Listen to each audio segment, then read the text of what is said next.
have some fun with the intro. Have you thought about that? Why don't you start off, since you're always better at intros than I? Thank you. It's taken you 5 years to get to this realization. No, not at all. I've always said that. Okay. And this It's is our taken first... you 5 years to listen well enough to be able to actually hear me when I talk. It's taken me 5 years to get to the point when I learn enough to be able to say that. Right? This is all on camera. See? I know, okay, I know. Here we go. Okay. So, this And is... since I'm the editor, we'll decide who's going to do what. So okay. you're the editor, huh? Bob, you're on. Finally. So today is Friday the 25th of February. And we are here at the Phoenix International UFO Congress, and it's our great pleasure once again to be meeting with our old friend Bob Dean. And I have this feeling that he may be an older friend than just 2 or 3 years. Who knows? And I'm delighted to have this opportunity to share a vintage-style Camelot interview in Bob's presence. And Bob, there's something very remarkable happening here, that the three of us are together in the spirit of It's a nice reunion. A reunited family. And I'm genuinely delighted to be here. So I'm Bill Ryan from Project Avalon. And I'm Carrie Cassidy from Project Camelot, and we are also both from Project Camelot. An interesting dichotomy. Things get pretty complicated, you know. No doubt about it. So, Bob, the reason we're here with you today is because you made some comments on the stage that I want to challenge you on, and I'd also like you to talk a little bit more about a few other topics, okay? And I think that all the time that we've interviewed you, you always keep a few cards hidden. And I would love for you to start to reveal some of those things. And I realize that, you know, you put yourself in danger and other people in danger when you do reveal too much. And so with that in mind, I assume you're going to be as careful as you ever are. I would love you to disclose as much as you can, because who knows how many more opportunities we're going to have to really get you on camera, and especially in this arrangement with the two of us here, just like old times. Well, you know, I have this feeling sometimes that Bob's going to outlive us both, actually. I know, he looks fabulous, so this, you know, it should be against the law to look so wonderful. At, what, 82? Are you 80? I'll be 82 next week. Lovely. All right. 2nd of March. Fabulous. Happy birthday, Bob. And as I said in my speech yesterday, every time I get out of bed, I'm in a state of shock that I'm still here. But I am still here because apparently I've not completed what I came to do. Apparently not. Well, you're needed. That's for sure. What do you feel you are here to do, Bob? Something which I said to you just the other day is that the information that you share isn't as important as the inspiration that you provide. And I wondered what you felt your job really was. It took me a long time to reach the conclusion of why I really was here.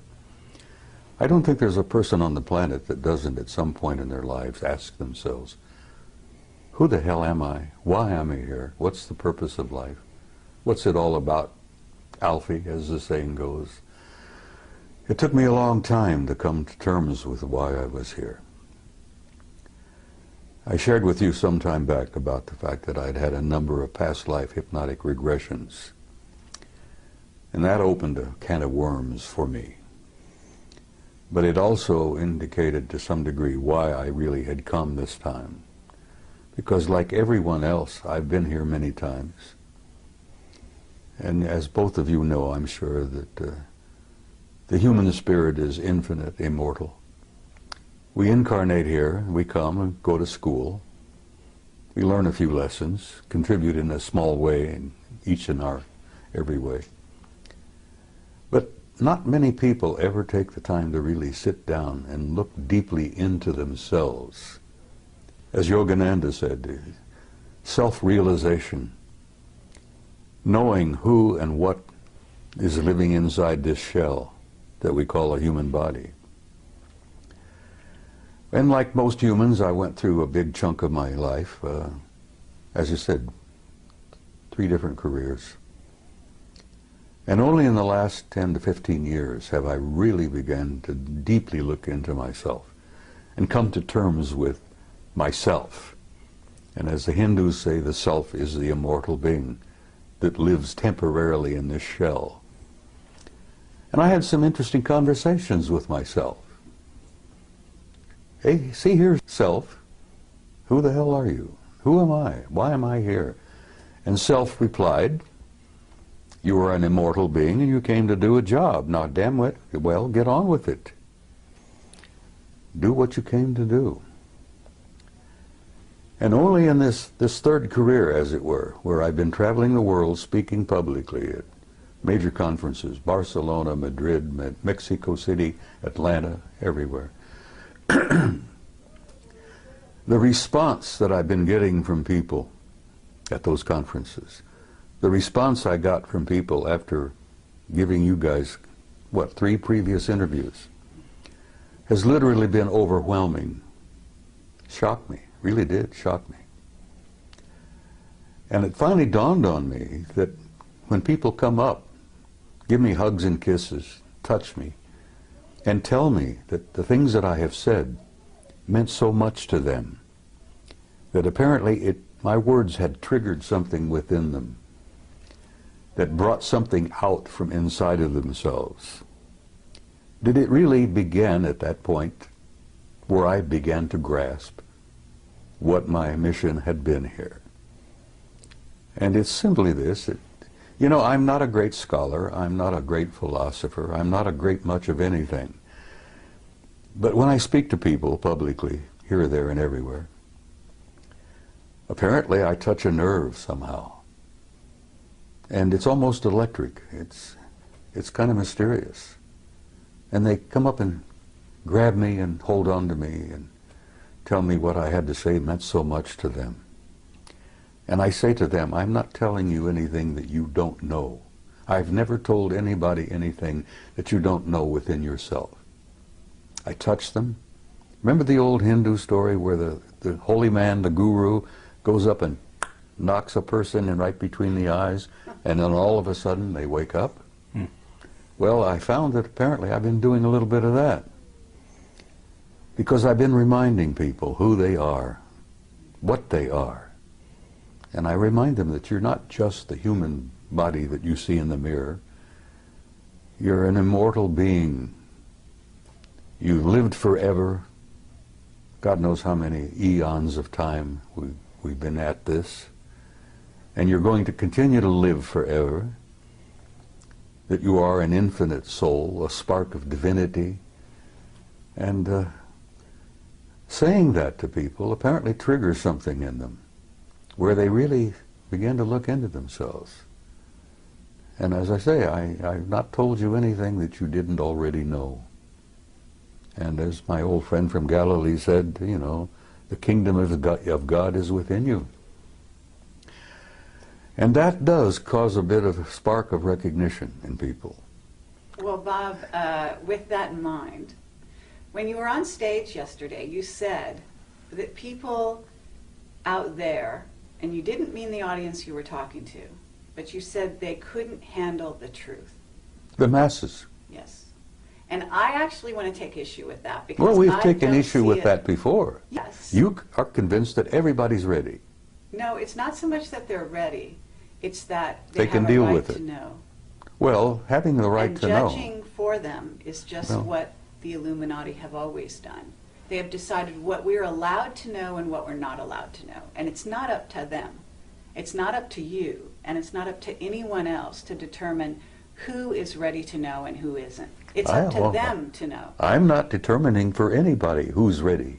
I know, but what I'm saying is, you know, you are a leader, okay? And for you to go on stage and say that they're not ready is not encouraging the people and acknowledging the people out there, the young people especially, who actually out there in the masses don't need to go to a UFO conference in order to prove that they're not only ready, but they've been on that page for a very long time. That's why these sci-fi movies are flocked to by the masses around the world.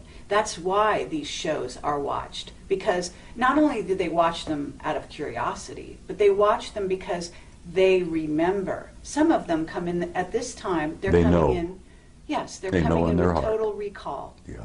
So all I wanted to say to you is that I believe that there are a lot more ready for the real truth than people in the inside, whether it be on the inside from this sector or far in deep in black projects, are willing to give them credit for.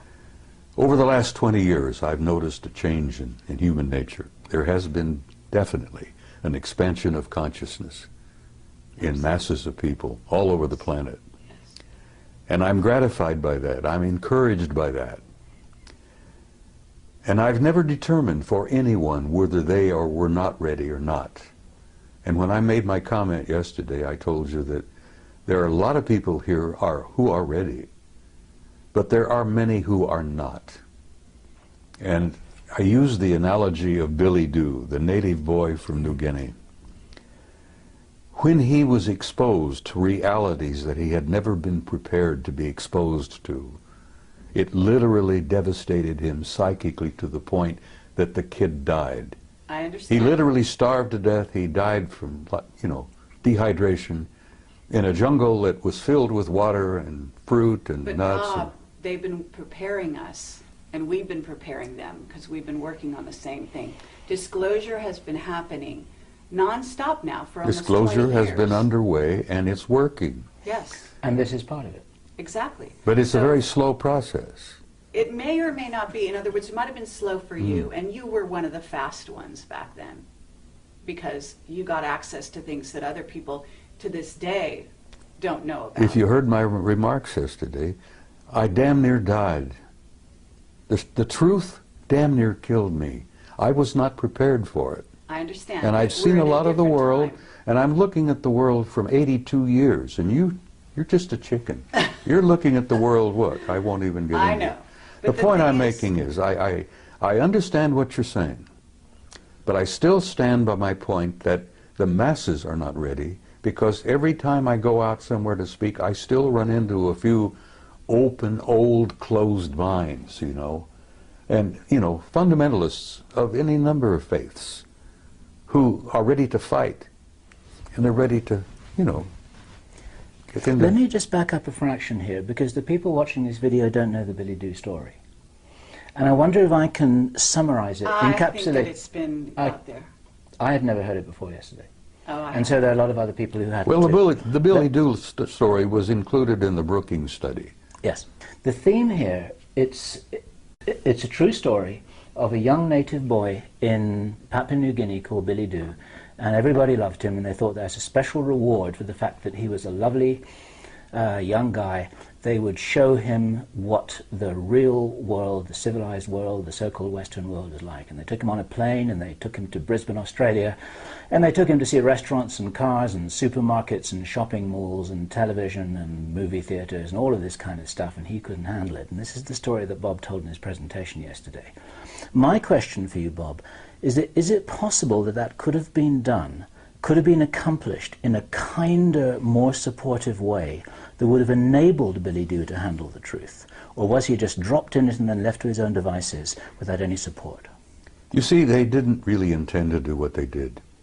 And you're right, if Billy Dew had been prepared, he might have been able to survive it.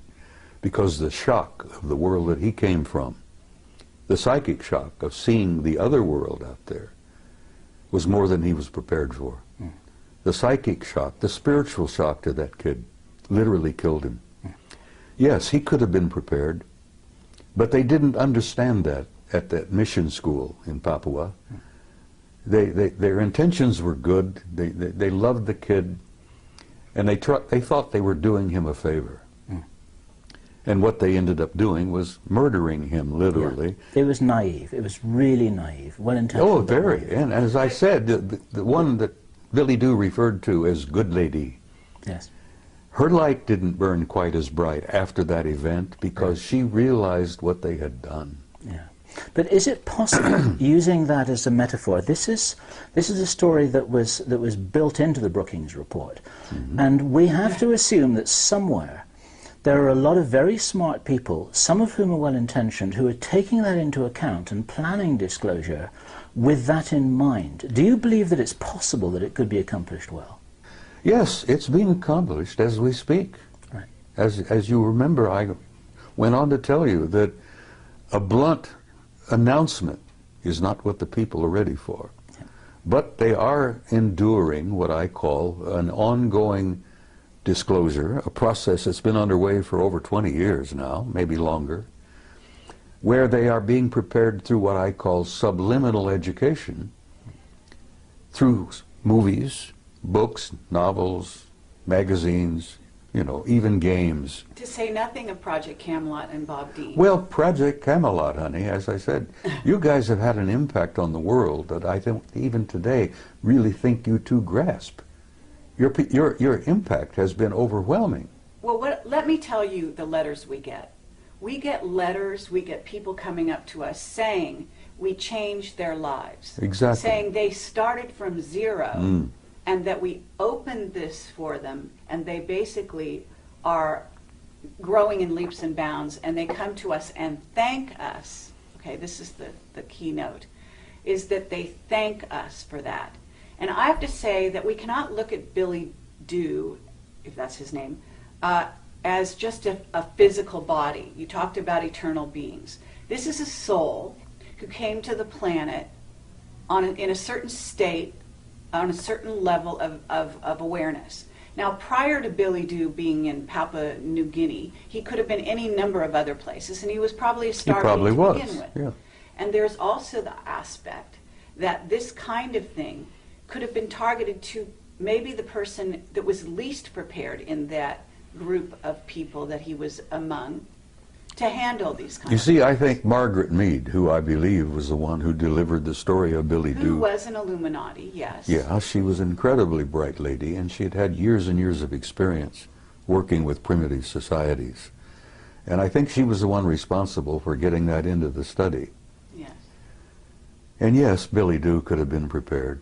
And can we hear about the people that this changed in a brilliant and wonderful way, whose lives were saved because of it? Because I had a young woman come to me just about a half hour ago, and she's from Puerto Rico.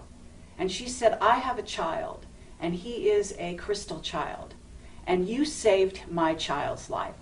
That's what she said. Well, I'm not surprised. And she said, because you interviewed, in this case, it was Jessica Schaub. Regardless of what you think about Jessica's information, and she was, you know, she was young and inexperienced at the time I interviewed her, but there are children out there who saw the mirror of themselves in her awareness and her willingness to embrace this cosmos of which we are a part. And so what I would submit to you is, here we are in 2011, that human consciousness is almost like an animal that's growing as a unity in leaps and bounds, okay, at this time. And you know that we have incredible energies coming into the earth facilitating this growth at this time, unlike any other time in history. And there are many scientists, people like Paul Laviolette, who can substantiate that scientifically for the people that are listening. But the point is that we can't go back to the Brookings report because it's no longer applicable. Well, if it ever was. It is still national policy, Yes, whether you like it or but not. those are incredibly conservative old men who actually need to be booted out of office. And they're Whether not you think running they should be anything. booted, I agree with you that there are hundreds of thousands of them who should be booted out of office. I've known hundreds of them in my own time. Now, Carrie, I don't disagree with you on what you're saying. That's all. Well, the only disagreement we may have is the timing. Absolutely. Have you noticed the people taking their revolution into their own hands lately? Of course. Okay, these people That's part are of an not expansion. just ready. That's part to of an change the expansion of world. mass consciousness. Exactly. That was inevitable. Absolutely. And some of the philosophers have been predicting that for years and years. And let me tell you something else. You ain't seen nothing yet. And I believe you. Just hold on. I believe you. The next 10 years. I hope the hell I'm not here. I want to go home, really. I'm tired. But the next 10 years are going to confront you with things you wouldn't have dreamed before. Absolutely. Now, Rich Dolan just did a wonderful speech. He did. He always does. Yes, he does. And he talked about the fact that there is a almost separate society out there. There is. You could even call them a rogue, secret military group who has created a whole society that is based on technology that is not in the public domain, that is based on concepts, robotics, nanotechnology, genetic manipulation. Absolutely, and they have money galore that they've basically stolen, secreted, taken from drug money, and supported these black projects that we at Project Camelot have been pursuing and interviewing people about. Projects the American people have been financing for years. Absolutely. Without even knowing it. So the point I'm trying to make here is that if you look at the earth and you look at humanity, we have two groups. We have a rogue group that is living, maybe we even had a witness that said 10,000 years ahead of this group. So you've got the masses of humanity here, and you've got this rogue group that's flying interluminally. Is that superluminal? Superluminally, right? Right. Outside our hyperluminal, whatever you wish to call it. Solar system, etc. They've got bases on Mars and the Moon. You're talking about craft outside the rings of Saturn, which in your presentation, which is fascinating, and I'd love you to address some of that. But the fact of the matter is that we have two groups, and they're hugely divided. Mm-hmm. And that division is to the detriment, very, very seriously, of the masses. Of course. And so it's bridging the gap that we're all about as a world at this time, in my view. Okay, that's what revealing the secrecy is. It's all about taking that river of division and bringing those two sides together. And you're one of the main people at the forefront, the avant-garde, along with Camelot and many other people that we know and respect, to bring those two groups together, to fill in and to reveal that place in between. She makes a good argument, doesn't she? Do you believe that there are enough white hats behind the black curtain to really be able to make a difference now that couldn't have been made 10 years ago? Yes. Right, that's an important thing to say. Some of those will be watching this video because they want to know what you're saying. They want to know what we're saying. What would you say to them? Because you can talk to them personally right now. Listen, I've met some of them, and they have told me that they support entirely what I've been doing. And I shared this with you before, that at one point, some years back, certain individuals, the black hats, put out a contract on me because I had gone from being a nuisance to being a threat. And they literally thought they could eliminate me. But fortunately, I must have had good friends in high places, and at that time I didn't realize what high places my good friends were in, you know. And the word went out to leave me the hell alone. And here I am, at 82, still alive and ornery and kicking. God, I'm getting tired of being here, but the point I'm making is even the white hats and even the black hats have made some progress along the way. And they've expanded their consciousness quite a bit. Yes, no one's immune from this process. That's right. And so, you know, I basically am very hopeful about the future. The human race, the human species, it has a tomorrow. And I feel that's important to share with people. You know, women with young kids. Will my little child grow up? What kind of a world will my kid grow up in? And I try to reassure them that your kid has a future and that tomorrow is going to be much brighter than yesterday. And some of the white hats and some of the black hats all understand this thing, which is why I'm allowed to continue to focus and travel and do this and that. And I actually have been given encouragement from some of the powers that be.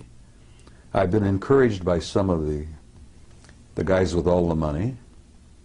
Okay, well, with that in mind, Bob, now that you're all warmed up, what is it you haven't told us? Oh, my God. Can't you keep her under control? Nope, no chance. Carrie, A year ago at Laughlin, I gave you an interview where I thought I would shock the hell out of you.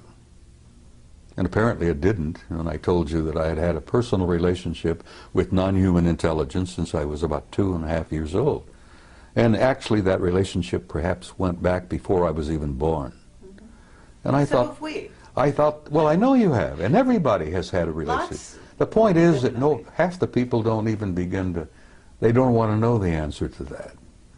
And when it all began to dawn on me, the implications of it were pretty overpowering. But I gave you that interview and I thought, well, this will be the end. You know, nobody's going to pay a word of attention to me after this. They'll think the old coot's gone over the edge. He's lost it. And I thought, well, I can go home and I can smoke my big stogies and drink my whiskey and die peacefully. Well, it worked out just the opposite. I'm more in demand now than I've ever dreamed of being. Yesterday I accepted an invitation to speak at a MUFON conference in Philadelphia in October. And I gave her I said, look, I'm going to tell you honestly, if I'm still on the planet in October, I'll be delighted to come. But I'm not making any plans really that far ahead, you know. I can't buy an insurance policy at my age, you see. But I'm hopeful, honey. I feel very hopeful about everything. I'm sure you're hopeful, but what is it you haven't told us? Because I believe, look, we've got time travel. There's issues with that. We've got travel through jump rooms to Mars and so on. I'm sure you've been exposed to some of that. You did share a little bit of that with me on my last interview with you. But I believe that was the tip of the iceberg. And I don't know how far you've gone down the rabbit hole, but I imagine it's a lot farther than you've revealed. And I feel sympathetic with Alice because, yes, I've been down the rabbit hole. Okay. And you feel, I know you're a very conscientious and loving individual, and I know that there's some things you want to reveal and some you don't because you want to protect people. And I don't think you have a whole lot to protect in terms of yourself at the moment because, as you said, you're protected. And we have also been threatened in the last year and a half, each of us in different ways, our lives, as a result of what we've done. But that just tells you that you're on the right track, and as far as I can tell. Well, from time to time, I felt like the guy on the street with the raincoat who pulls it back, exposes himself, and then somebody comes along, they grab him and haul him away to the rubber room, as it were. I felt that way for quite a while. And yes, there are many things that I have not shared with you. How about this? Wendell Stevens passed on recently, and he was a very good friend of yours. I knew Wendell for 35 years. Okay.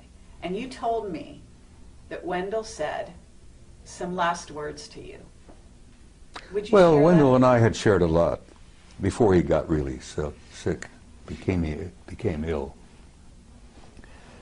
I had encouraged him for a long time to admit publicly that he himself had had personal relationship with some of them.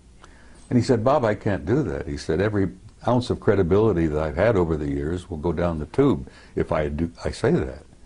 And I understood what he tried to say. He was getting older and he didn't need any bumps in his life before he departed. He was feeling bad and he felt, he knew he was leaving. And he says, I don't need any of that heartbreak and that upset stomach. I've told what I've learned, I've told what I've seen, I've shared the photos, I've spoken at conferences. He literally created this world conference in 1991. The UFO Congress. And I had the privilege and honor of assisting him in putting that together in 1991. And as I've told you before, that's when I really came out of the closet and began to violate my national security oath. I wanted him to hold on and be here for the 20th anniversary. But he went home in September. And I loved him dearly, and I love him still because I know he's alive and well. There is no death. And when you come to terms with that, it's kind of a shock. The people who buy tombstones and buy the little plots in the cemeteries and all that. And I say to them, you guys don't understand. Because once the spirit leaves, that's nothing but a husk. Burn it up, sprinkle the ashes, and go on. Imagine how much real estate could be saved if we did away with cemeteries. Anyhow, I'm shaking up some people, I'm sure. There are traditionalists out there who will hear this and think, he's out of his damn mind. But yes, there are things I haven't told you, and there are probably things that I cannot tell you. I think I told you in that interview. What would happen if you did, Bob? Didn't I share with you that they had taken me away for 6 weeks? And that they brought me back 5 minutes after they took me? Okay, I would love you to do that, but I would also like you to say the last words that Wendell told you. Because he said some very specific words about what's going on here on the planet. So he told me that from what he'd learned, that we were in for some difficult times. But beyond that? Beyond that, he said, I'll see you tomorrow. Beyond that, though, well, I'm going to reveal it then. I mean, he basically said they're in control. The people, the beings. He in knew control. that, and I've said that essentially. Well, you know, how did he phrase it? You know, well, I will go back to my interview with Bob Bigelow, and I'm banging on the table. And this was years ago when I still got frustrated and expressed my, vented my spleen, as it were. And I'm sitting with Bigelow. I bought him lunch, by the way. Now, I'm one of the few people who can say I took a billionaire to lunch. Anyhow, Bob, if you're watching this, you remember our interview, our talk. I'm banging the table because I was so frustrated and aggravated. And Bigelow said, calm down, Bob, calm down. He says, everybody has an agenda. And I said, yes, that's one of the things I'm angry about. Everybody's got their own damned agenda. And he says, Bob, there's only one agenda. Only one agenda. And I says, what is that? He says, it's their agenda. Always has been, is, and will always be until we grow up.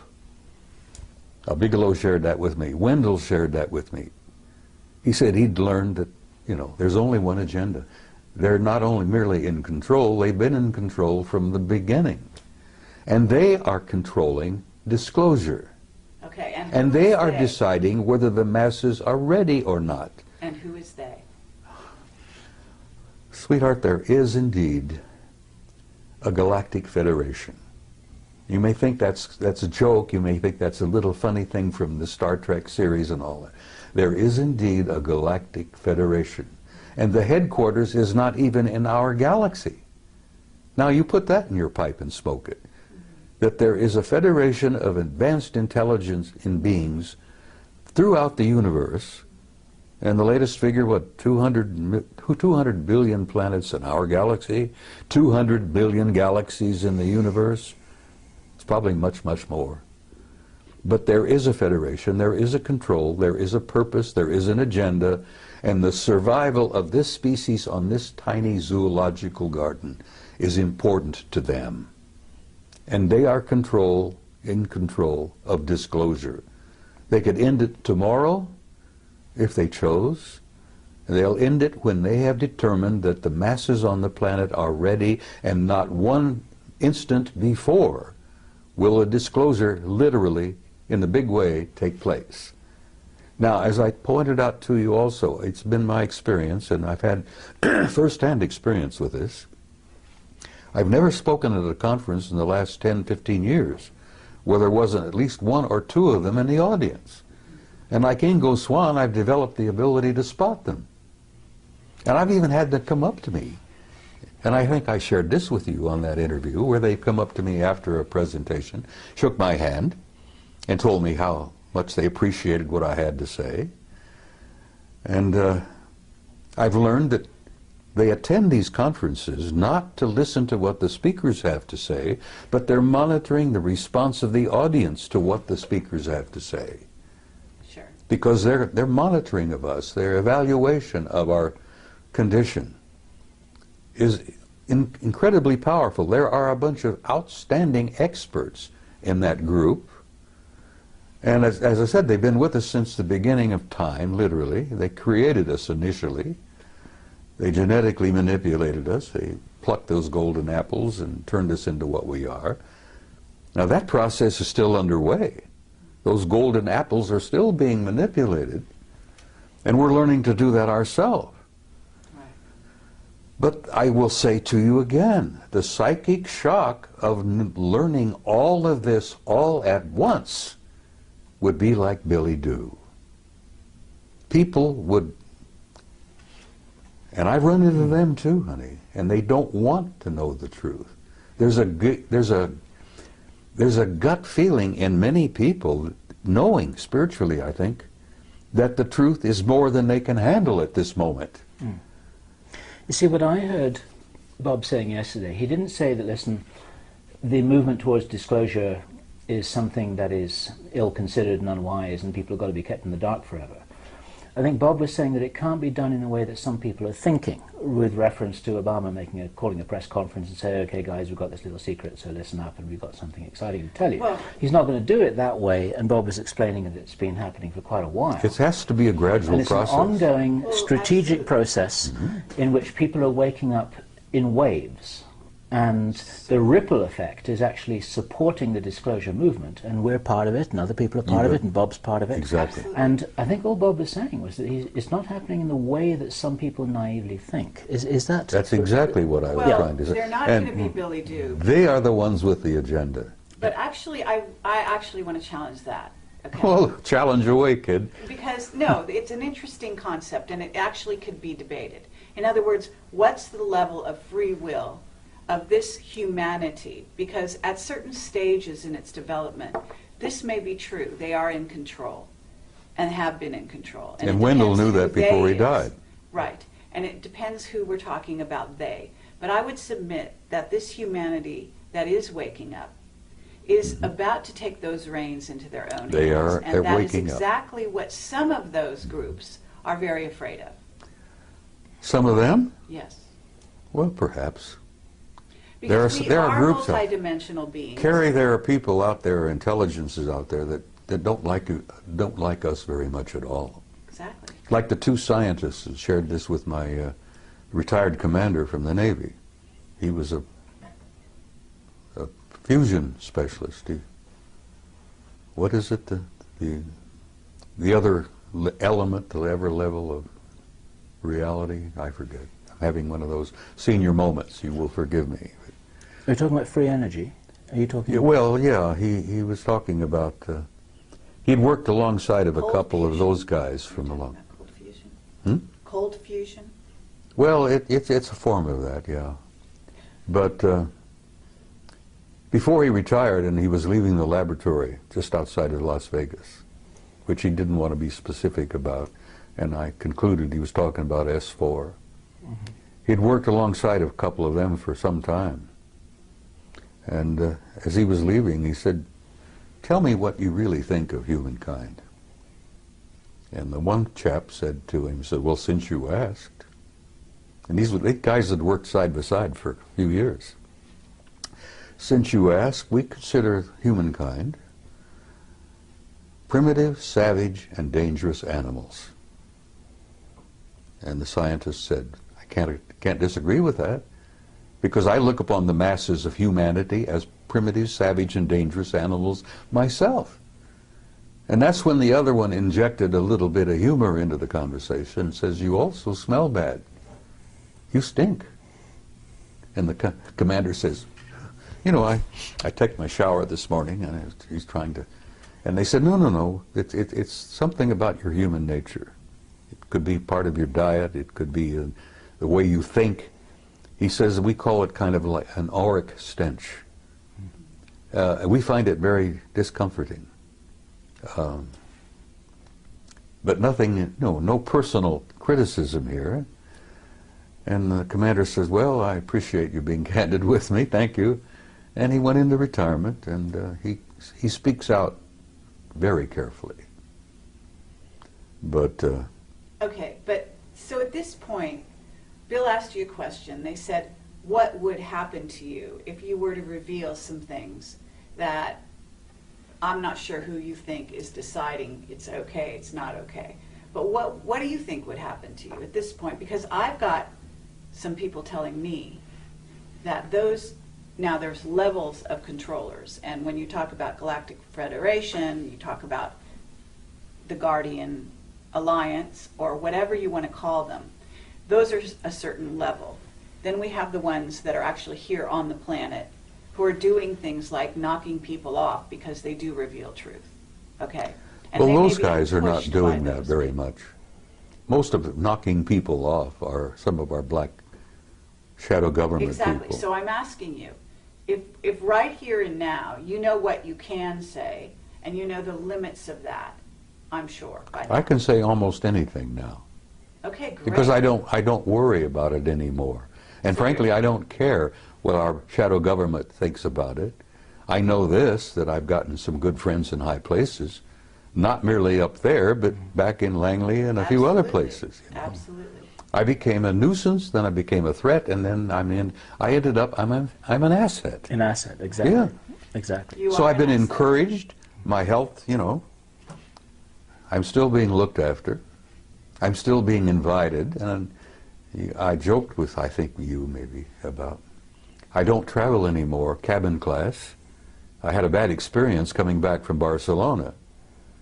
And, you know, I'm not a snob, but I'm sitting in this big jet in the middle section. And bless her heart, there was an enormously overweight lady on my right who kept falling out of the seat. There was a squalling brat on my left. And here I am. I can't stand in line to wait to pee anymore, you see, because of my age and a couple of little infirmities that I have. And I said, look, I'm not going to travel cabin class anymore. Guys, if you can't buy me a business class ticket, I'm not coming. Well, good God, I thought that would be the end of that. No more trips. I was shocked. Oh, yeah. They're buying business class tickets for me all the time. The guys in Madrid bought me one, you That's know. right. Absolutely. And the guys in Pennsylvania, which I will, if I'm still here, will be speaking out in October, bought me a business class ticket. And well, they should. So six days you disappeared. You came back 5 minutes No, later. I was gone 6 weeks. 6 weeks. Okay. So tell And they us. brought me back 5 minutes after they took me. Now, there are people out there who are watching this who think that I'm totally insane. And I don't care. Because I went through that period also, you know. I've shared with you, I went through 3 stages. I began to think I'm losing my mind. That was stage 1. Stage 2 was I became convinced I had lost my mind. Now I'm in stage 3. I'm sane, and the rest of the world is nuts. And whether you guys like it or not, that's where I am today, and I'm comfortable there. In support of you, Bob, there's a guy called Michael Ralph who published a book called The Mars Records. Have you heard his story? I've heard the ring a bell? name, I think, but Okay. I'm not familiar with it. In a nutshell, Michael Ralph, who worked, I believe, for the US Navy, recovered memories that showed that back in the 1970s, he had been taken to Mars on a tour of duty that lasted over 20 years. And when that tour of duty was completed, then he too was returned back to his original timeline the moment after he left it. Doesn't surprise me a with bit. his memory wiped. Now, you can't get mainstream establishment scientists to listen to that without saying poppycock, balderdash, can't be. It's like Stanton Friedman says, they say it can't be, so it isn't. But we're not trying to talk to the mainstream scientists here. We're probably They're the worst. we're probably talking to the 12-year-old kids who say, yeah, that sounds pretty cool and it sounds real to me. Well, your 12-year-old kids are more broad-minded than some of our establishment scientists. And they will be establishment scientists later. Well, someday. And well, that's because they haven't been through our educational system. That's right. They've been Their minds have not been stunted. been programmed Yeah. for a number of years. It's been very clear to us for quite a while that we're primarily talking to the future establishment. Of course you are. Not the present establishment. We're You're talking to people of tomorrow. We're talking to the kids. And the kids are our future. And if we can wake them up, point them in the right direction, and inoculate them against what they're being told by their teachers, then that helps the ball roll a I little agree. bit faster. Okay, so but tell us about your experience disappearing for 6 6 months? weeks? Weeks. 6 weeks. It shocked the hell out of me. Where'd you go? I don't know. I don't know whether I was on their home planet or whether they'd taken me through a doorway, a portal, into another dimension. Okay. I heard the name Milena mentioned as to where we were. Now, this interview where I say that I was with them for 6 weeks. They brought me back 5 minutes after they took me. But I remembered 6 weeks. Are we on camera? We're on camera. All right, well, look, people said, what did you eat? And I said, I asked for bacon and eggs. I had steaks, I had pork chops, just about anything I wanted, I got. I went to the bathroom, you know, my physical functions continued for 6 weeks. I literally lived 6 weeks with them. And you asked me where, and I can't tell you where. The name Melina came up, and I don't know whether that was a city, because it appeared to be a city of some kind, a community. There were libraries, there were audience halls, lecture halls. God, the libraries, you wouldn't believe. Was it a very advanced society? Oh my God. No, I asked about this. I never saw a fire department, a fire truck. I never saw a cop. I got the impression there was no such thing as a police department. And the people that I was introduced to, people I got to see in 6 weeks, were very human. Look, you know, just like we do. But there was something about them that was totally different. They had an air of peacefulness. They had an air of incredible knowledge. What did you do during that time? Why did they take you? Asked questions and was shown things. As I said, the things that impressed me the most were the libraries, the records. You would call them akashic records, I guess. Mm. I was told that in this one facility that every event in the history of the universe was there to be retrieved at will, if you wish. You could bring down, download literally, ancient Greece, the pyramids, the ancient Sumer, the first Anunnaki visit to planet Earth 200,000 years ago. It was all there. The life of every human that had ever lived on this planet was all there in that library.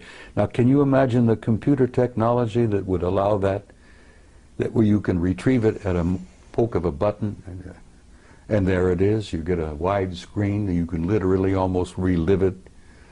The history of the human race was there. So you had the experience that Billy Doo had? I was shocked. Bill, I damn near died. It was not what they were sharing with me and what they were showing me. It was the shock of coming back.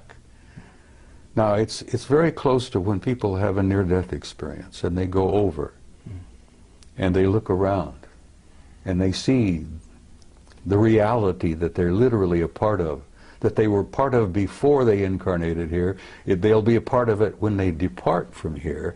But when you see that, I don't think, most of the people I've talked to who've experimented with near-death experiences, very few people want to come back. Mm. Some people have begged to stay there. Yep. Now, the shock is coming back and comparing what I had seen with what I've got here. Yep. Now, I've got a body that's beginning to fall apart on me. It's not a lot of fun. It's painful. I look around and I see the heartbreak, you know. Not only do I see the war, I have the grandson who's dying from wounds he received in Iraq. I'm growing older. I'm losing all my old friends. They're going home. Wendell was happy to leave. I won't say that tomorrow night in the ceremony involving him, but he was ready. He told me a year ago, Bob, I'm tired. I want to go home. And he knew where home was. But the shock, the psychic shock that I have experienced, and I told you on that, I spoke yesterday, why I use the story of Billy Doo, because literally it would happen to me.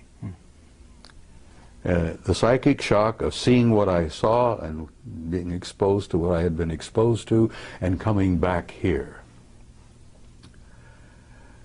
It damn near devastated me. You're saying recently it devastated you, or are you talking about your original exposure? The whole thing, honey, has devastated me. I've been through 3 It's wars. also enlightened you. You know, it's Oh also yeah, made I you think a that was the little purpose of wiser. taking me. Yes. Yeah, they shook me up, physically and spiritually. There's a book called Don't Fear to Kill a Dead Man. That's the title. Don't what? Never fear to kill a dead man. You know, humans, before you're awakened, for all intents and purposes, You're asleep. you're asleep. Well, It's I've been a form of asleep. death. I've been asleep. So You know, it is I a had three. shock to I've had wake 3 up. marriages. I fought in 3 wars. I've had 3 careers, and I jokingly say, make that 4 wars after looking at my 2nd marriage. Anyhow, the What shock year of did- coming back and What year was this, Bob? What year did it happen? Oh in your God, life? it was somewhere around. I came out of the. I started speaking publicly in '91. It must have been in the early 2000s, 2002 or 3, somewhere in there. You mean that's the year when you had this experience you're talking about, where you I was gone for 6 were weeks. gone for 6 Then I find out I was only gone from here for 5 minutes. Now you try to put that in your pipe and smoke it, and when I jokingly told you earlier that, you know, I went through these stages where I thought I was losing my mind, and I convinced myself I had lost my mind, and now I'm at stage 3 where the rest of the world is nuts and I'm the only sane person there is, other than you nice people here, you see. Thank you. Yes. Yeah, but that is somewhere in the No, I think that we're all in 2003 or that place. 2004. You know. at No, some we're not point. all in that place. Yes, 90% of the world is still in dreamland. I mean people like us, people that have been through experiences like this. We do tend to look at the rest of the world as if they're crazy, because they appear crazy. Well, look at the wars. War is insane. A sane person would never, never go to war. Exactly. Well, the 6 weeks I spent with them, and of course, I see them regularly. I really am. They take me aboard ship. I've been on board their ships many, many times. You know, I get an evaluation. I think I get a kind of a healing. Okay, do you want to describe the beings you're talking about? Well, aside from the medical guys that look me over and work on me on the ships, which are extremely tall and very thin, they're well over 6 feet. 6'5", maybe 7 feet. Very thin, very trim. They're not emaciated. I mean, they look very healthy. But aside from that, they look human. I've never gotten used to the way they look at you. That really is disturbing. And if you ever encounter one, and you may have, very likely you have, the way they look at you is disconcerting, because they have a way of looking at you deeply into your eyes, and they lock onto your eyes, and they don't break away. Now, we humans don't do this, because we humans have a tradition where we look into each other's eyes, and after a moment or two, it becomes somewhat threatening. Yeah. You see? So we human tradition is, don't look into someone's eyes because you're a threat. Yeah. Well, they look into your eyes, and they look through Or you. unless you're in love with them. They look literally like they're reading you. And I found out that that's exactly what they're doing. Sure. And every time I've face to face with one and they look into my eyes, I find it kind of an awkward situation. And they don't look away. And you know that they're looking right through you and reading every damn thought you've got. Now that's disconcerting. But I assume that when they do that, it's in a non-judgmental way. Oh, they don't judge you. They don't have to judge you. Good God. If there's any judgment involved, we judge ourselves. Yeah. That's the other part of it that is so shocking. When you learn to see yourself, not only as others see you, but as they understand and see you, that's one of the things that happens in the death experience. The judgment is there, but God is not judging you. You judge yourself. Absolutely. And that's the worst part about it, because every damn experience in your entire life is there in front of you, like a book, Yeah. or like a movie, like a CinemaScope movie. And you look at yourself, and then you're the worst judge of all when you look at yourself and say, oh my God, Because in the death experience, and I've been through that hundreds of times, you feel the emotions of every person you've ever been involved with in all of your lives. Every hurt that you've ever given someone else, every insult that you've ever given anyone else. You judge it, you see it, you feel it, you literally feel it, you relive it. Well, visiting with them is almost like a near-death experience. But the psychic shock is coming back and comparing what I saw with them and what I have to see here every day.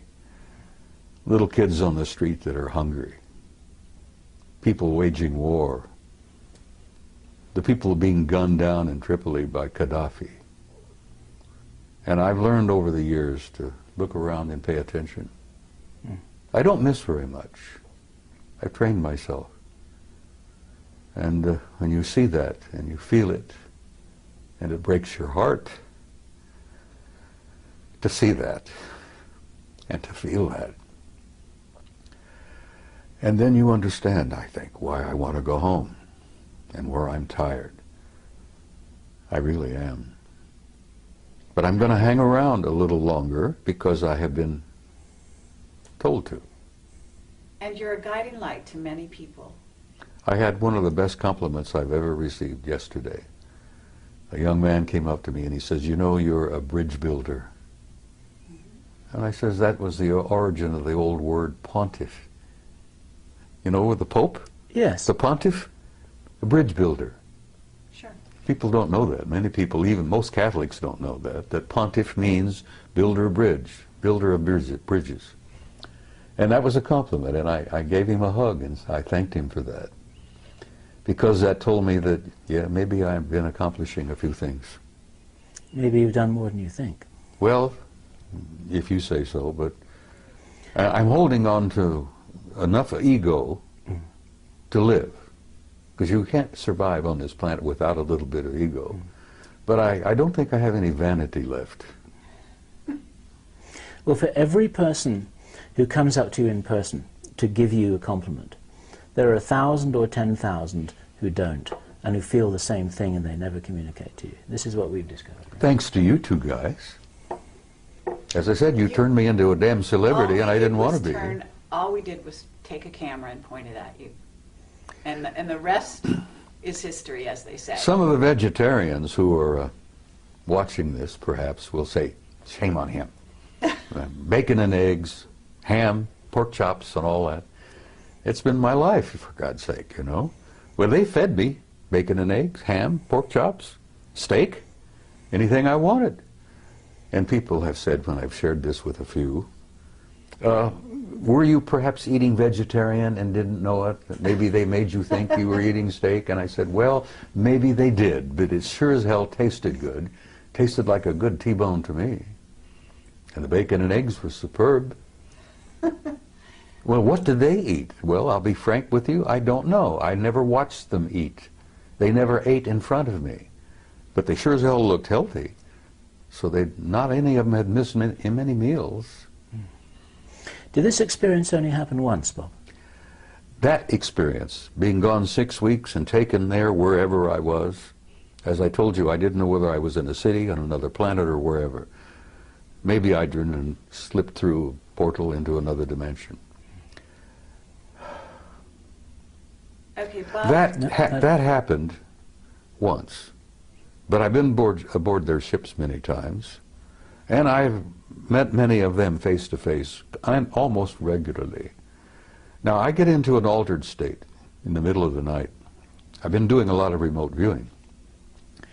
And I can put myself in an altered state, like Ingo Swann, Joe McMoneagle. And I go out. But sometimes, when I'm in that altered state, they come in. And I've chided them for this, and other people who've had this experience will agree and understand what I'm saying. I've chided them with this. They pour information into my head that's like Niagara Falls. I mean, it comes pouring in, and I'm almost unable to deal with the volume of it. But I've asked for that, so I can't complain about it. But it Information about what, Bob? everything. Life, death, infinity, tomorrow. Yesterday I told you in an interview that I've come to a point where I really can't tell the difference between yesterday, today, and tomorrow. Because with my recall of past lives, that is as vivid as living again. Sure. And here I am at this moment in time, in this place, going through this. And then I've seen the future. What have you seen in the future, Bob? Well, the thing that keeps me hopeful and positive is that I've seen a gorgeous future. I've seen a beautiful future for the human race. I've seen a future for this species like I saw at Melina for 6 weeks of what it can be. Could you describe that for the people watching this video for whom a positive vision would be so valuable for them to join you in? Well, I try to say it, Bill. I try to say it repeatedly when I'm at a conference. That you're in for difficult times. That's what living on planet Earth is all about. It's a tough school. And I've said to people, and many people understand exactly what I'm saying, when you're going to school on planet Earth, you're in one of the toughest schools in the universe. And if you get a certificate from planet Earth, hey, I have a silver certificate. They showed me on Melina that I have a silver certificate. One day outside the lecture hall, took me to the library, and there was a table with scrolls all over the table. And they picked one up and said, "This is yours." And it was wrapped in a silver binder. And I intuitively said, "But I want one of gold," being an ornery cuss as I am. And they said, "Not yet. This is, you've earned this." I gathered that I matriculated enough to have a silver certificate, but I haven't got the gold one yet. Now, when you get the gold one, you graduate. Right. Well, And that was a few years ago. Yeah. Maybe you're working on your gold one at this time. Well, What's the future, Bob, that you would like to leave people with, to envisage as being a real possibility for all of us to share? well, it's difficult, Bill. I mean, you try to put it into words, because so much of my conversations with them has been talk about subliminal. It's been a psychic exchange where they show me and share things with me where words are never needed. I think you understand what I'm saying here. I understand what you're saying. I guess it's a type of telepathy. Because I had seen many times in my visit there that they didn't seem to talk to each other verbally very much, but they all seemed to know what each and everyone was doing. They were communicating with each other subliminally. Or I would leave in closing, just briefly. There is no death. People should not fear death. Now, there are a lot of not very nice ways to die, but there is no end. There's no death. Everyone is a spark of pure divinity, and there is a God.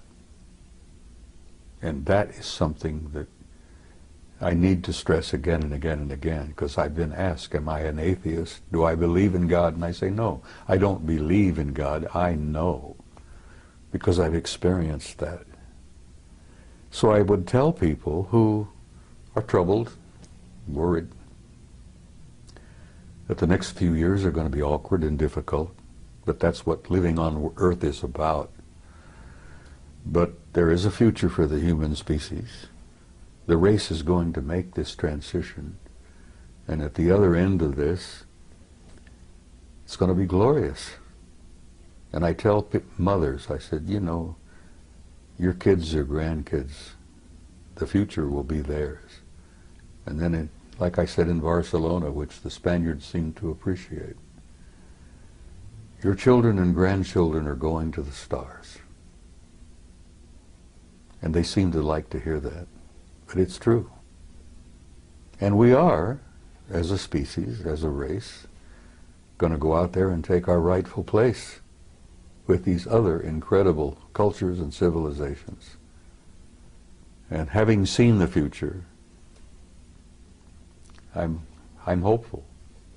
And you know, I have this good friend from Galilee 2,000 years ago, who was and still is my best friend, who tried to make that point again and again and again. And those of us who were with him at that time were a bunch of nitwits, and we didn't begin to grasp what he was trying to tell us. But he really essentially was telling us what I've just told you. The human race is not a mistake, it's not an accident, and there is a purpose and there is a meaning in life, and there is a future. And don't be afraid. And that's about all I can say. For me, Bob, that's a fabulous message to end with, and thank you. Thank you for that. Thank you, Bob. Do we have anything else? We have nothing else. We have to nothing add else. To that. Oh, I know you do. You have Lovely questions you statement. haven't asked yet. Well, we're gonna let you go at this point, unless you have something that you haven't said after all this. There's a hell of a lot I haven't said. Well, But, you know, as I this, jokingly told but you I one give you time. a lot of rain, Well, believe it or not. Even though I I've jokingly seen like told you one time, and I'm serious. If you get me a good Jack Daniels, I might go on for 2 hours and tell you things that would curl your hair. well, Being a gentle lady as you are, I could share things with you that you wouldn't believe. I'd like you to try. Let me tell you something else that Yeshua said. He said, there are things I could tell you that you could not bear. But he was talking about life on this planet. Sure. And as he was getting ready to leave, he said, the prince of this world comes. He has no dominion over me, but I will send a comforter to you until I see you again. And I often wondered about who the prince of this world was, who didn't have any dominion over him. Right. And I have learned since that every planet has a kind of a caretaker, an authority.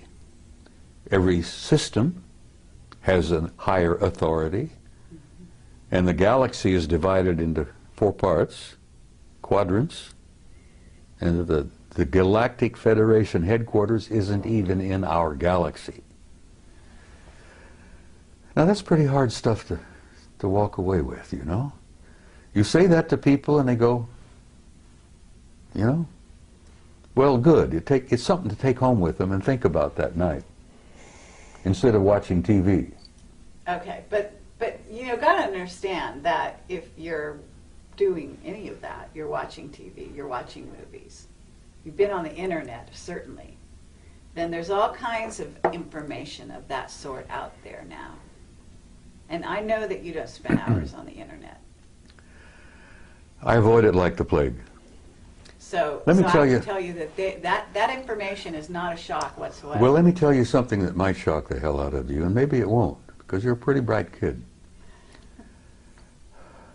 What if you were to tell the average guy out there that this is a hologram? That's out there. We know that. See? No, It doesn't the bother average you. guy out there. You prepared yes. yourself. What if I told you that what you think you see as a reality is not reality at all, it's an illusion? And then even further, what if I were to infer to you that all of this is part of a program? I know you're familiar with the movie The Matrix. Sure. Okay, well, you're pretty close. Shakespeare tried to make it clear, and I always convinced that that guy was one of them. He was a genius. I'm not even sure the guy we think of as Shakespeare was Shakespeare. There's some indications that it was someone else entirely. That's Yeah, right. but somebody wrote it. Anyhow, I always like the analogy of the play. You're a player in a play. That's right. You come in stage right, you prance about with your toy swords, you make love, you know, you go through all this, you have heartbreaks, misery, feuds, fights. God, all the plays together, bring it together. And then after it's over with, you exit stage left. And the audience out there in the universe calls for author, author, author, you know. Well, I happen to know there is an author, and there is a producer, and there is a director. I haven't met the original author yet, but I know of him. But we're all living a play. Yes, but we're also co-creators of that play. Oh, when you're in the middle of the stage, and you know, you're following the script as it were, but you're, what's the word? Improvising.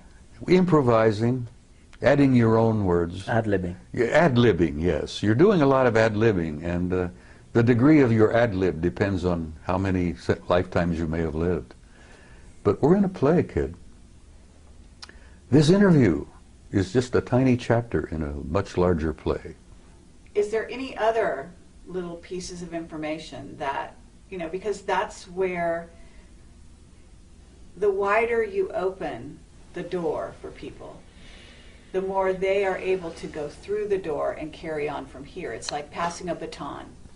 So you can pass the baton anytime. I'm not quite ready yet to pass the baton. All right. But And I'm going to there's tell you steps. that there are things I probably could share with you, which I have not. And I'm going to save one or two of those for maybe another interview. Okay. Fair enough. We're not going anywhere. We're gonna be here for you anytime you ask. Right here, today, tonight, there are people going on that stage. Just before we telling came us. here, you saw in a classic example of, what is it? Obfuscation? Obfuscation. An elderly gentleman, a Terrible. retired military officer, tap dancing all over the damn place. Exactly. Yes. And he didn't fool anybody. No. So that's Least what I'm of all- saying. Right the scales. Throw out some truth. I did. Yes, you did, but you don't. Life is everlasting. Life is infinite. No, not the philosophical. You're an immortal one. being. Well, those are the only things that really interest me anymore. I know. I hear you. Now, I know what you're looking I for. don't You're have looking any for the Jack down and Daniels dirty records, stuff about politics, the military-industrial group, the shadow government, the next major catastrophe. Well, I wasn't going to ask you to predict the future. That I wasn't going to do. Well, I already did. The future is Yes. bright, but there's Absolutely. some The bumpy. very long There's a range, bumpy that's road very safe. between now and I hear then. you. All right. Are we done? What I would like to say, Bob, is that this is good enough for me. And let me shake your hand a second time. Thank you. Thank you, sir. Thank I look you. forward to the next one. She's never quite finished, is she? No. She's never quite finished. Well, I love her dearly. I've adopted her, sort And of. so do I. Okay. Well, thank you very much, Bob. Sweetheart, it's my pleasure. You take care, and we'll come and share some Jack Daniels and talk to you off camera. Is it permissible for badger me you to some sip more. Jack Daniels on camera? Sure. Well, okay, we'll do it next time. All right. Watch out, because I'm going to hold you. Closer I get to departure, I might share a couple of things Okay. Well, with you have my number.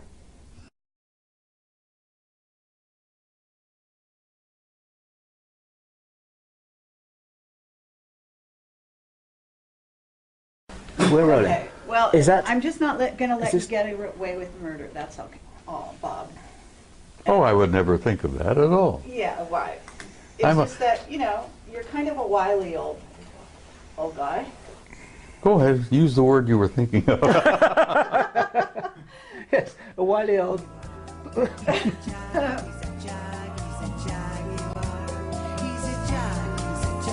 Look, I've been called so many names.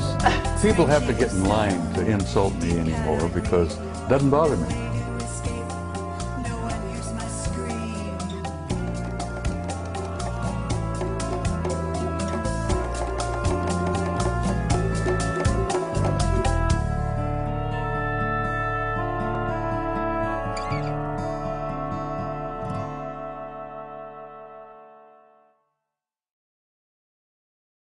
As the Hindus say, the self is the immortal being. that lives temporarily in this shell. And I had some interesting conversations with myself. Hey, see here, self, who the hell are you? Who am I? Why am I here? And self replied, you are an immortal being and you came to do a job. Now, damn it, well, get on with it. Do what you came to do. And only in this third career, as it were, where I've been traveling the world speaking publicly at major conferences, Barcelona, Madrid, Mexico City, Atlanta, everywhere. The response that I've been getting from people at those conferences, the response I got from people after giving you guys, 3 previous interviews, has literally been overwhelming. Shocked me, really did shock me. And it finally dawned on me that when people come up, give me hugs and kisses, touch me, and tell me that the things that I have said meant so much to them, that apparently my words had triggered something within them, that brought something out from inside of themselves. Did it really begin at that point where I began to grasp what my mission had been here? And it's simply this. You know, I'm not a great scholar, I'm not a great philosopher, I'm not a great much of anything. But when I speak to people publicly, here, there, and everywhere, apparently I touch a nerve somehow. And it's almost electric. It's kind of mysterious. And they come up and grab me and hold on to me and tell me what I said to you just the other day, is that the information that you share isn't as important as the inspiration that you provide. And I wondered what you felt your job really was. It took me a long time to reach the conclusion of why I really was here. I don't think there's a person on the planet that doesn't at some point in their lives ask themselves, who the hell am I? Why am I here? What's the purpose of life? What's it all about? Alfie, as the saying goes. It took me a long time to come to terms with why I was here. I shared with you some time back about the fact that I'd had a number of past life hypnotic regressions. And that opened a can of worms for me. But it also indicated to some degree why I really had come this time. Because like everyone else, I've been here many times.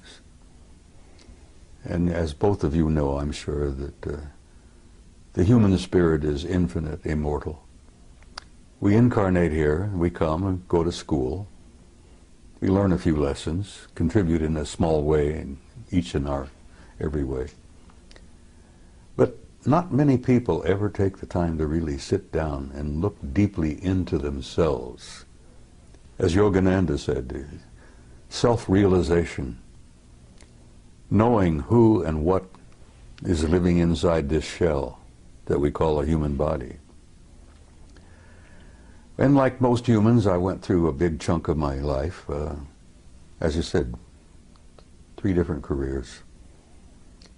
And only in the last 10 to 15 years have I really begun to deeply look into myself and come to terms with myself. And I have to say it meant so much to them. And I say to them, I'm not telling you anything that you don't know. I've never told anybody anything that you don't know within yourself. I touch them.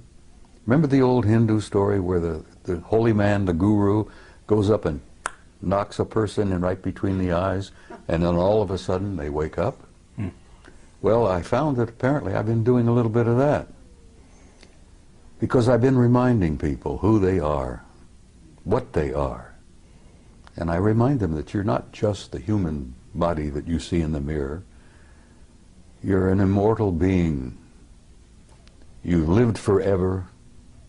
God knows how many eons of time we've been at this. And you're going to continue to live forever. That you are an infinite soul, a spark of divinity. And saying that to people apparently triggers something in them, where they really begin to look into themselves. And as I say, I've not told you anything that you didn't already know. And as my old friend from Galilee said, you know, the kingdom of God is within you. And that does cause a bit of a spark of recognition in people. Well, Bob, with that in mind, when you were on stage yesterday, you said that people out there, and you didn't mean the audience you were talking to, but you said they couldn't handle the truth. The masses. Yes. And I actually want to take issue with that because Well, we've I taken don't issue see with it. that before. Yes. You are convinced that everybody's ready. No, it's not so much that they're ready. It's that They they can have a deal right with to it. know. Well, having the right And to know. judging for them is just Well. what the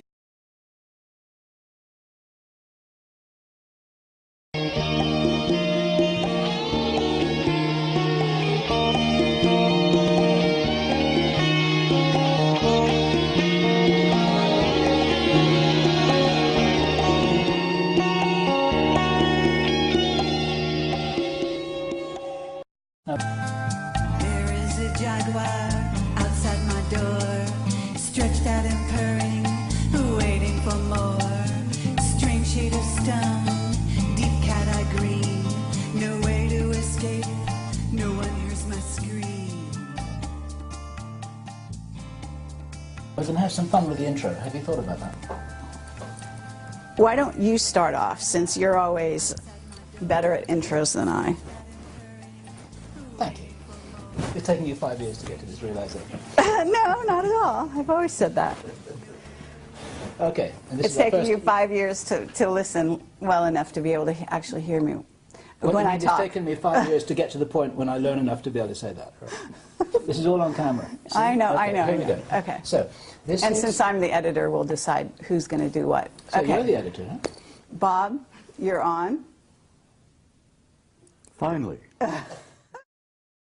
So today is Friday the 25th of February, and we are here at the Phoenix International UFO Congress, and it's our great pleasure once again to be meeting with our old friend Bob Dean. And I have this feeling that he may be an older friend than just 2 or 3 years. Who knows? And Yes. I'm delighted to have this opportunity to share a vintage-style Camelot interview in Bob's presence. And Bob, there's something very remarkable happening here, that the three of us are together in the spirit of It's a nice reunion. a reunited family. And I'm genuinely delighted to be here. So I'm Bill Ryan from Project Avalon. And I'm Carrie Cassidy from Project Camelot, and we are also both from Project Camelot. An interesting dichotomy. Things get pretty complicated, you know. No doubt about it. So, Bob, the reason we're here with you today is because you made some comments on the stage that I want to challenge you on, and I'd also like you to talk a little bit more about a few other topics, okay? And I think that all the time that we've interviewed you, you always keep a few cards hidden. And I would love for you to start to reveal some of those things. And I realize that, you know, you put yourself in danger and other people in danger when you do reveal too much. And so with that in mind, I assume you're going to be as careful as you ever are. I would love you to disclose as much as you can, because who knows how many more opportunities we're going to have to really get you on camera, and especially in this arrangement with the two of us here, just like old times. Well, you know, I have this feeling sometimes that Bob's going to outlive us both, actually. I know, he looks fabulous, so this, you know, it should be against the law to look so wonderful. At, what, 82? Are you 80? I'll be 82 next week, Lovely. All right. 2nd of March. Fabulous. Happy birthday, And Bob. as I said in my speech yesterday, every time I get out of bed, I'm in a state of shock that I'm still here. But I am still here because apparently I've not completed what I came to do. Apparently not. Well, you're needed. That's for sure. What do you feel you are here to do, Bob? Something which I